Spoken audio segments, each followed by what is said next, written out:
Hello, welcome to the Death or Prison podcast, brought to you by leanonmeusa.org. I'm Oswald Newbold. And I'm Kevin Sabbath. And here today we have a special guest, Tramell Thomas. He's from New Haven, Connecticut. He's a father of three, a lead deacon in the church, a mentor, and speaker. One of the biggest things is Tramell, and he likes to be called Mel. He served 30 years in the Connecticut prison system on a 45-year sentence. So, Mel, I have to ask, share some of your experience. How did we get here today? How do we get here?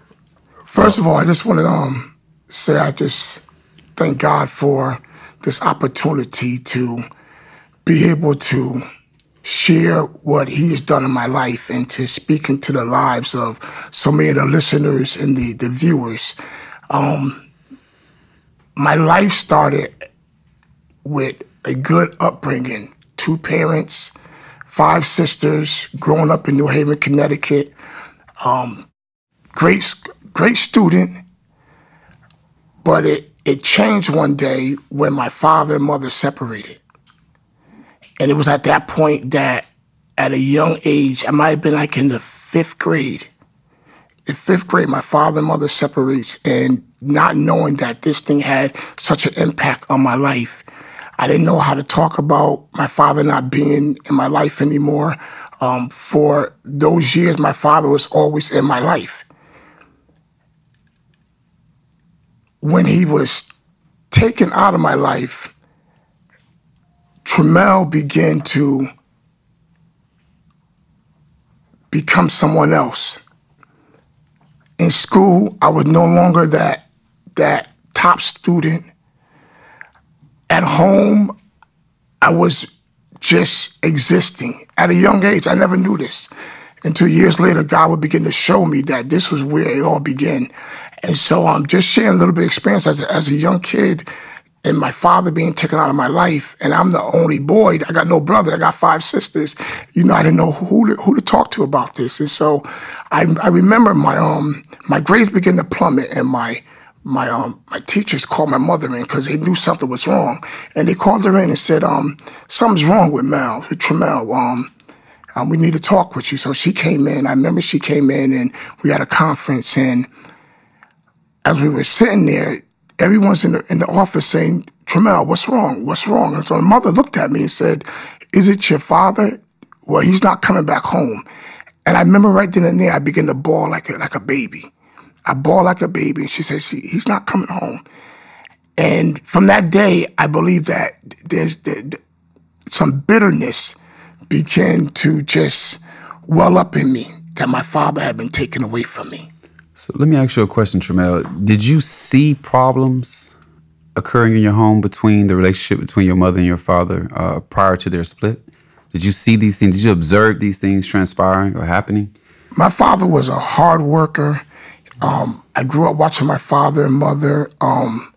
They gave us the best that they could. My father worked at a gun factory, hard worker, had his own cleaning business. But, the average home, my father drank. Right. He was an alcoholic. He drank a lot, but he worked hard. And so I would hear my father and mother arguing a lot. But as far as them taking care of us, they took good care of us. They loved on us. Grew up in the church.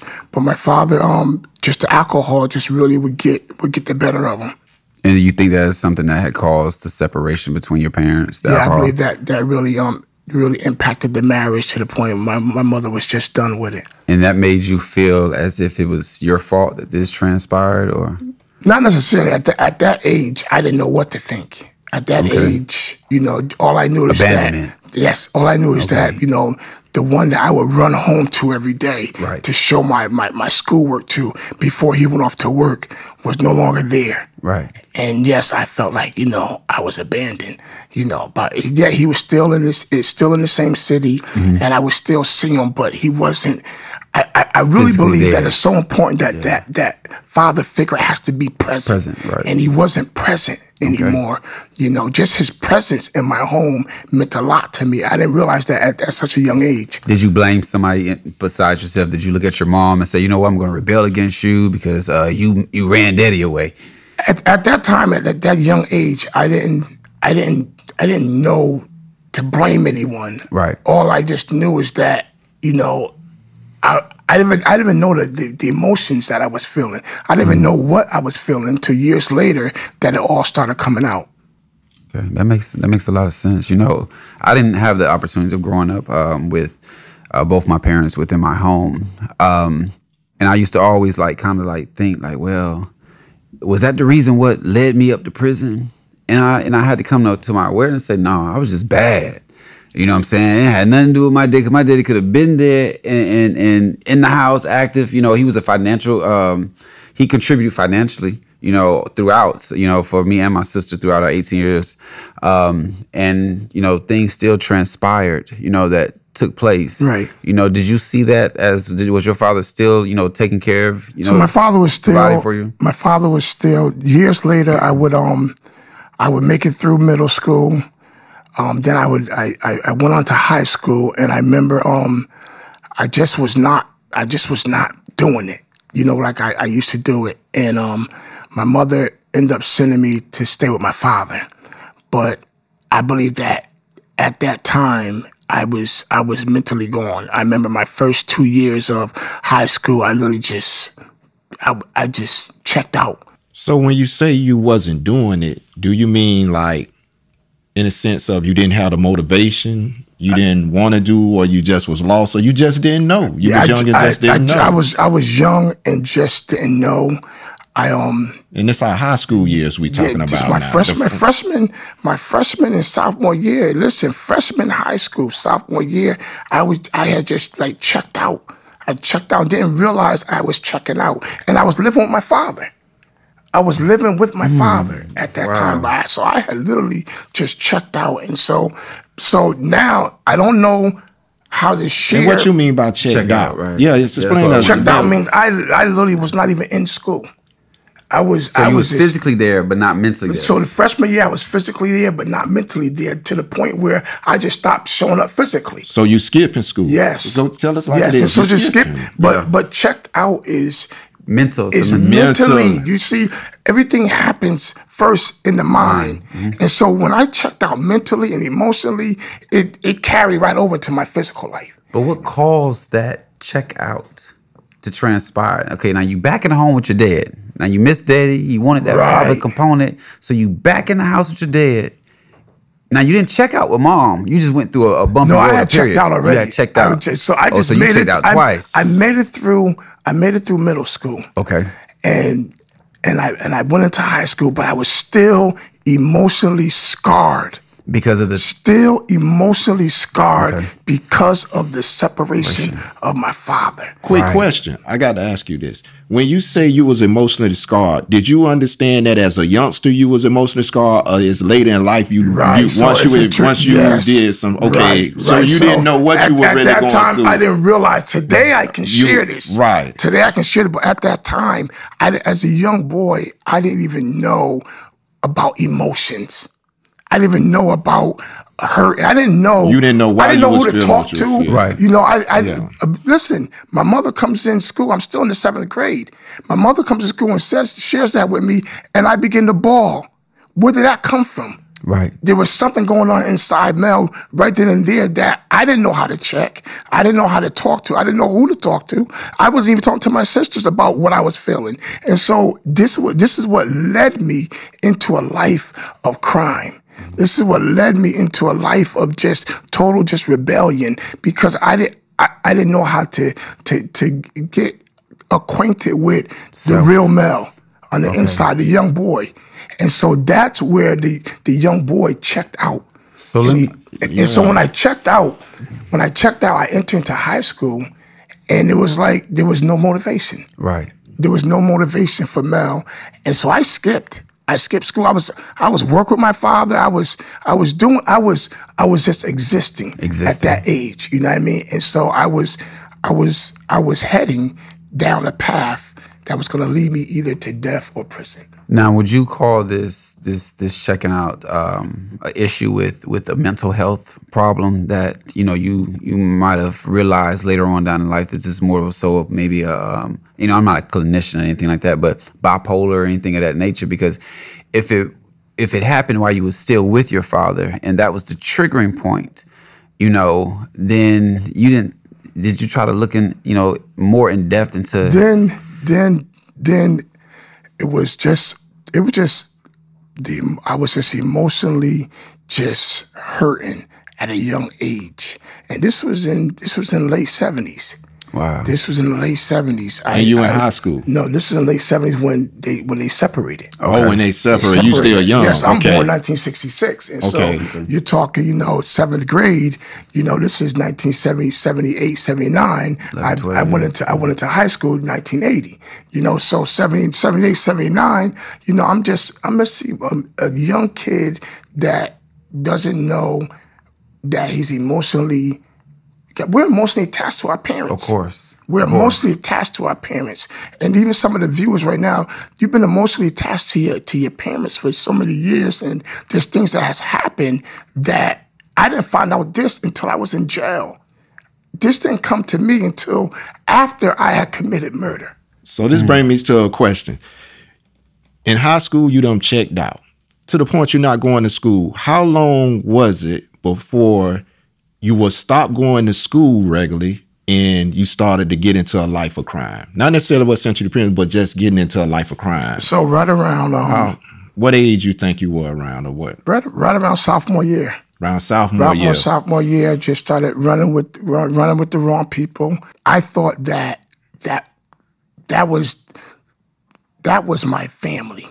You know what I mean? I went out. I was just getting high. And I was still, when I look back now, I was still, even with my mother, even with my father, even my family, but I was checked out.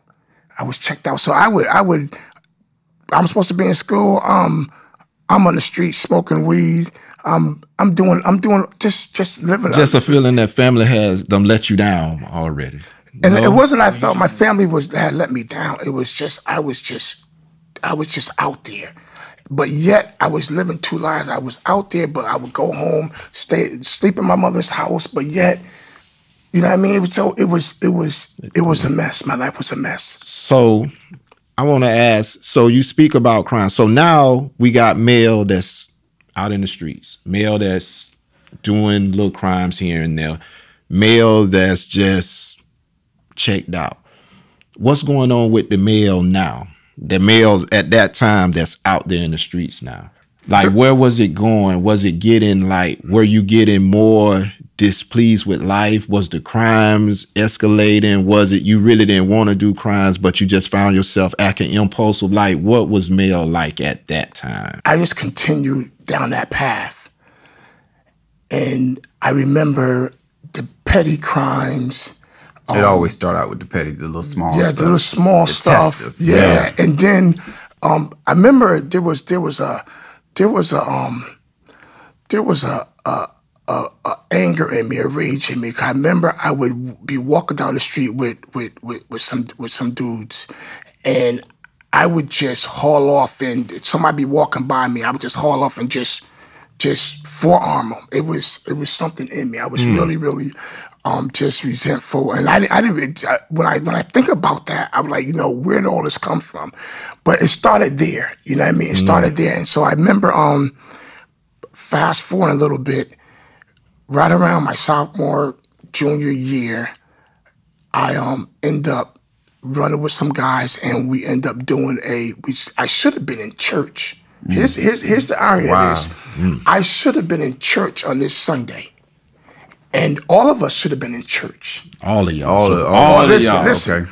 All of us should have been in church. All of our parents, we all went to the same church. We all grew up in the same church, and we all slept. We all slept over my friend's house. And his mother said to us that morning, said, "Are you guys going to church?" And we all made excuses. We should have been in church. We were brought up in church. And I remember we all made excuses because we had planned that night that we were going to go rob a store. Okay.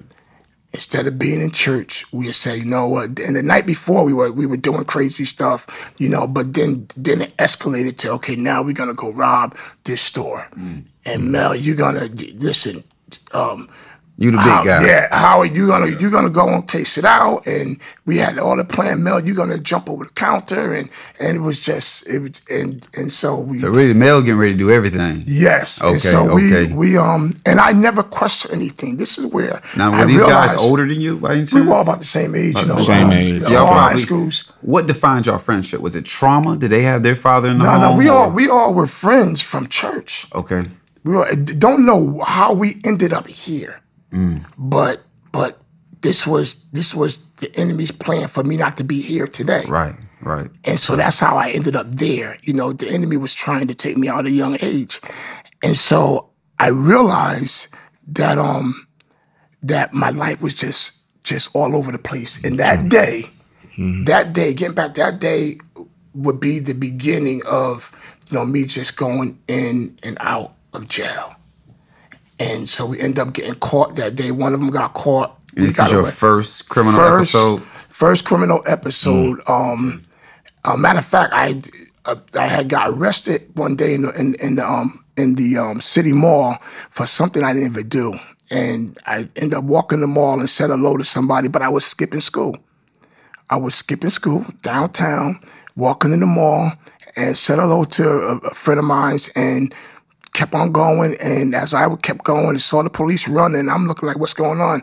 They grabbed me and him, and some person said that they just got robbed. This is one time I didn't do anything. Didn't do anything. So now I'm going to court for something I didn't do. How old were you at that time? I was a junior in high school. I was about maybe 16, 17. Yeah. So going to court for something I didn't do. Then that robbery happens. Then the robbery happens, and so now I got two cases in court. My mother the same element, basically. Yes, same element. My mother is I'm just bringing so much shame to my family. So that's more hurt. More hurt. So I end up getting sentenced to a 2-year sentence in '83. And you're a juvenile still at that time. 18. I went away 17, you had just turned 18. Yeah. 18. Went away okay. 17, 18, and went away for 2 years. There, just play basketball, just end up getting my high school diploma there, but, you know, never, ever dealt with anything. 2 years, 18 months done, out of prison, came home in 84. Came home in 84, and prior to, and I need to share about this because my story is really, it intertwines around abandonment with my father. Abandonment. And so abandonment. But before I went away, God brought this woman into my life. And my sister was on the phone. We're gonna go somewhere with this. My sister was on the phone, and I walked into the house, and I said, "Who are you talking to?" So she said, "I'm talking to Alfred." So I said, "Does he got any sisters?" I'm just talking. She said, "Yeah." I said, "Put her on the phone." So she says, "Alfred, my brother says, put her on the phone." So he says, "Yo, Lisa." So Lisa gets on the phone. I says, "Hello." She says, "Hello." Beautiful voice. And the first thing I said was, "Wow, you sound good." And so we end up just communicating on the phone. Fast forward, I'm in jail for that crime for 2 years. And the whole time I'm in jail, I'm communicating with Lisa back and forth through phone. Come home after 2 years. So are you sincere with your intentions with this young lady, or is this something from trauma? Now remember, now I'm still checked out. I'm still checked out. Okay. But I'm running game. But not running game. Not running game. I really love You loved Lisa. her. I really love Lisa. I got you. All right, I listen. got you. If I knew what love then was, I'm right. You loved her. We would talk periodically. I would call, two-way phone. Put on the phone, how you doing? How you doing? But I'm in jail. You know how jail is. You're just speeding. You're just in jail. You're on the phone. And quickly, we call it kicking game where I'm yeah, from. but you know, I'm just showing you, I'm showing everybody I'm on the phone with a girl. Okay, you know what okay, I mean? I got you. But yeah, I'm still talking to Lisa. Right. You know, but not listening to Lisa. There's a difference there. I was talking to Lisa, but I was not listening to her. I didn't hear what she was saying. And so a lot of times it was just in jail at a young age, you just want to be able to just talk on the outside. Right. And so I'm talking to her, and at one time in our conversation, which I never heard, she had ended up getting pregnant at a young age, at 17, and her mother made her get married. And so never heard this. Never heard this. I ended up coming home in '84, and first person I called was Lisa. So this was not running game. Lisa was really somebody I wanted to get with. Okay. She married at this time? She's married at this time. But you don't know that. But I never heard it. you never heard. I never heard it. Okay. So I get home and I Does call that mean her. you don't know, or you just never heard it? I didn't hear it. I don't He didn't know. hear it, so he don't know. I don't know. All right. And Yeah. so I call. I say, hey. She said, how you doing? I said, I'm good. She said, where you at? I said, I'm home. You're not home. I'm home. She said, if you're home, come out my house. So I run over to her house, you know. Yo, Lisa. And she comes downstairs with a baby. Now, I remember the phone call in jail. I never heard. Wasn't listening. God. And so she comes downstairs. I'm like, yo, who's that? She said, I told you I had a baby, and my mother made us get married, but we're not together anymore. You know, we're not together anymore. So that's all I'm hearing. That's all I'm hearing. We're young. She's young. We're thinking that, you know, her boyfriend's gone. You know what I mean? And so we start dating. I'm dating a married woman who's separated, but just this is where my mind's at. And so me and Lisa became inseparable. You saw Lisa, you saw me, you saw Kevin. I'd be strolling them down the street in the stroller, you know, and we were inseparable. And how old were you at this time? I was still 18, 19, Okay. 19 years old. Okay. And you jumped right in the picture, yes. playing daddy. And, yeah, you know, and Okay. and but it was that feeling of I had somebody with me. So Remember now, the yes, abandonment. it's more about you. The abandonment. So I love the way you make me feel type love. We were together. Gotcha. Okay. But can I ask this? Do you think at the time you wanted to be the father to that baby that was missing from you at that moment? Or you wasn't thinking that I deep? wasn't thinking that. You deep. just was in love and just I going was- with it yes, all. listen, Just listen, going with it all. It Right. was me and Lisa and Kevin, and It just and- completed you. Yes, It it was. made you- It was like for the first time in my life. I could say that now. For the first time in my life, that place of abandonment had been dealt with. Feel the void. It had been filled, and So let's define abandonment a little bit here. When you say abandonment, my definition of abandonment is when you have been attached to someone, or you have a profound love for someone, and then they are no longer- taking away yes. from you, you know, without, you know, considering, you know, the amount of emotion you had for them. So that would leave a sense of void of abandonment, right? Right. So let me say, if it was a person that you didn't care about, could that provide you with that feeling of abandonment it was someone I didn't care that about. you did not care about? I'm not sure. It just for me, it was my father, and Okay, it wasn't okay. like my father abandoned me. It's not like my father said, "I don't want you. I'm leaving." Right. It's just my father was taken, you know, just out of the picture. That's the way I saw it. He was taken out of the picture, and so he's no longer present in my life. And so now, There's void. you know, now I have this young lady that is present in my life, and we're doing everything together. Right. We're doing everything together, and so, but yet, I still never dealt with, you know, the street life. You know what I mean? And so now I'm home. I'm trying to, you know, work, trying to do the things that I'm supposed to do to be a good citizen. But I was still that I didn't know then, but that void wasn't really filled, you know. And so I was still out in the streets. But I remember Lisa and I was really physically intimate, and I mean, Hanging out. Yeah, hanging out. But it came a day when she would break up with me. She would break up with me, and there again was the abandonment. The triggers. So what makes you think her breaking up, was it because you say you were still in the streets. So do you think it was the lifestyle you was living she couldn't handle? Because it seemed like the love was there from you, at least what you was exhibiting. So what do you think her reasoning? As I was sharing, we were physically intimate together. But you weren't and the emotionally. very unthinkable would happen that her mother was trying to avoid when she made her get married at a young age. She did not want her to be having multiple babies. From different men. Yes. Okay. It happened. It happened. So, so now she, being scared, would break up with me. For the second time in your life, it sounds like you had been abandoned. Lisa has left you, right? I need to know, were you heartbroken by that? Did that change something in your attitude? And where did male life go from here going forward? I was crushed. And without any answers, and it led me deep into the streets. I began to smoke cocaine. I began to do some of the things I thought I would never do. I began to do them. I mean, robbing, stealing, smoking. Going to parties, and just my life should have been. I should have been dead 3 times over.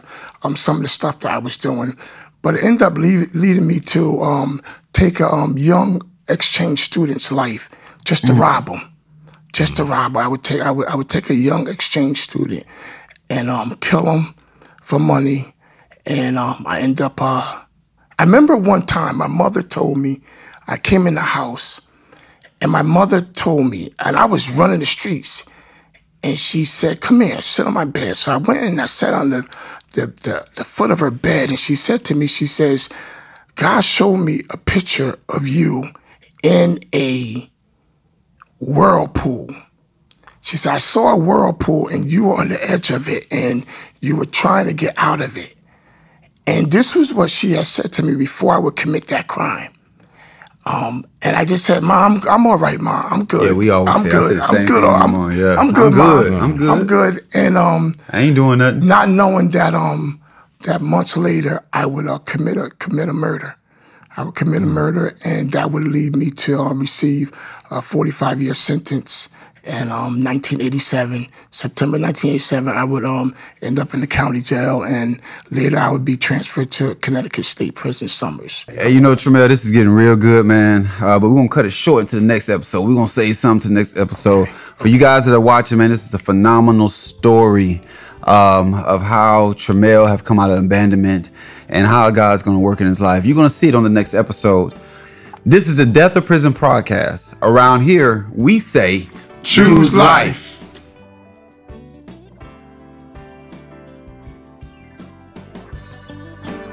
I can change the world.